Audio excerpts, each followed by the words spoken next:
Dans les 2 premiers épisodes de Grey's Anatomy saison 17, mercredi 26 janvier sur TF1, le docteur Weber, James Pickens Jr., s'est remis de son empoisonnement au cobalt et souhaite revenir travailler à l'hôpital. Bailey, Chandra Wilson, n'est pas sûr que cela soit une bonne idée.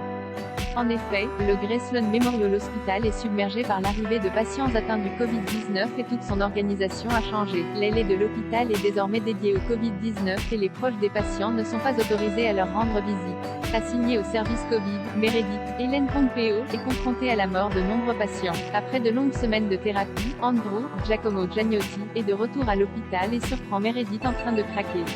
La chirurgienne, bouleversée par le décès de ses patients atteints du Covid, lui reproche de ne pas avoir donné de nouvelles depuis son départ de l'hôpital et le somme de ne plus jamais disparaître. En parallèle, il est révélé que Cindy Wright, la jeune patiente que Andrew avait soupçonnée d'être une victime de trafic d'humains, en était bel et bien une. Son vrai nom était Rin Banks et elle était portée disparue depuis plus de 2 ans. De leur côté, Pierce Altman, Kim Raver et Korachik, Greg German, réceptionnent une large commande d'équipements de protection. Les chirurgiens se réjouissent de pouvoir enfin donner de nouveaux masques aux soignants, mais découvrent que tous les cartons contiennent des surchaussures. Très en colère, Tom craque. Dans le même temps, les infirmières sont à court de masques et essayent de les nettoyer à l'eau de Javel. Pour leur venir en aide, Richard a une idée, les nettoyer à la lampe UV désinfectante. Bien que très reconnaissante, Bailey confie à Richard qu'elle préférerait le savoir chez lui plutôt qu'à l'hôpital. En effet, Richard est un patient à risque. L'ancien chef lui explique que l'hôpital est plus important pour lui que n'importe quoi d'autre et refuse de laisser son âge l'empêcher de mener la bataille contre le Covid avec ses collègues. 2 jeunes patients admis au Grey Sloan Memorial Kaidanli, un jeune patient sévèrement brûlé dans un feu de forêt survenu pendant une fête clandestine, est admis aux urgences. Les soins sont confiés à Hunt, Kevin McKidd et Jackson, qui doivent pratiquer une escharotomie pour permettre aux patients de respirer.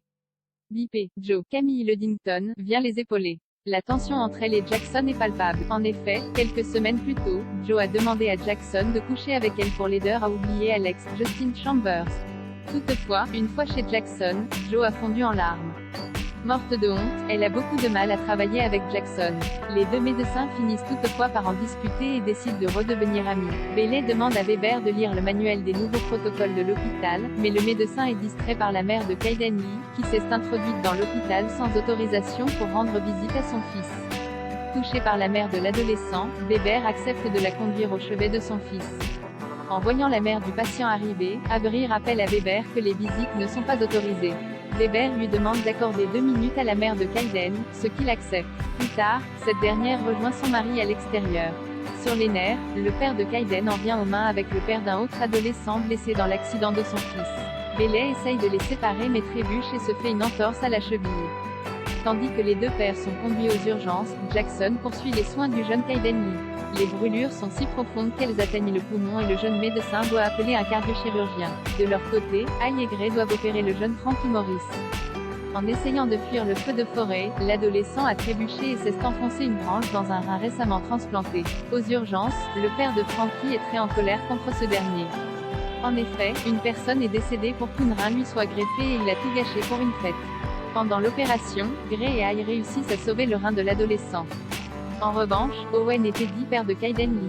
Winston fait une surprise à Maggie, Link et Amelia sont confinés. Weber pardonne à Catherine. Pierce Kelly McCreary, elle, jongle entre son poste au Grey Sloan et sa relation longue distance avec Winston. Anthony Hill, le chirurgien cardiothoracique qu'elle a rencontré à Boston. En attendant de pouvoir entrer dans l'hôpital, Maggie passe un coup de téléphone à son petit ami. Avant de raccrocher, celui-ci lui dit machinalement « Je t'aime », ce qu'il ne lui avait jamais dit avant. Quelques heures plus tard, Winston la rappelle et prétend l'avoir dit à quelqu'un d'autre autour de lui, mais Maggie ne lui en tient pas rigueur. Le soir venu, Maggie rentre chez elle et découvre qu'une tente a été installée dans le jardin. C'est un cadeau de Winston, afin qu'elle puisse se reposer près de ses neveux et nièces sans avoir à dormir à LH au accent circonflexe TEL. Très touchée, Maggie est sur le point de lui dire qu'elle l'aime. De leur côté, Lynn Chris Carmack et Amelia, Katerina Scorson, sont confinés avec leur fils, Scoot, et les enfants de Meredith. Très occupé, le couple ne voit pas arriver l'anniversaire de Lynn. Amelia se sent pour se faire pardonner, la chirurgienne trouve une occupation pour tous les enfants et trouve du temps pour partager un moment intime avec Lynn. Plus tard, elle lui confectionne un gâteau d'anniversaire à base de notes sans gluten. Le résultat laisse à désirer, mais Lynn est touchée par sa démarche. Weber n'a pas pardonné à Catherine de l'avoir humiliée en achetant son hôpital.